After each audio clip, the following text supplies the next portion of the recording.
తిరుమలలో చక్రతీర్థ ముక్కోటి ఘనంగా జరిగింది. ప్రతి ఏడాది తిరుమలలో చక్రతీర్థ ముక్కోటి నిర్వహించడం ఆనవాయితీగా వస్తోంది. శ్రీవారి ఆలయ అర్చకులు, పరిచారకులు, భక్తులు మంగళ వాయిద్యాల నడుమ ఆలయం వద్ద నుంచి ఊరేగింపుగా చక్రతీర్థానికి చేరుకున్నారు.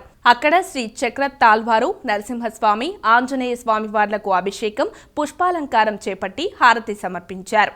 శ్రీనివాస గోవింద, శ్రీ వెంకటేశ గోవింద, భక్తవత్సల గోవింద, భాగవత ప్రియ గోవింద, నిత్య నిర్మల గోవింద, నీలమేఘ శ్యామ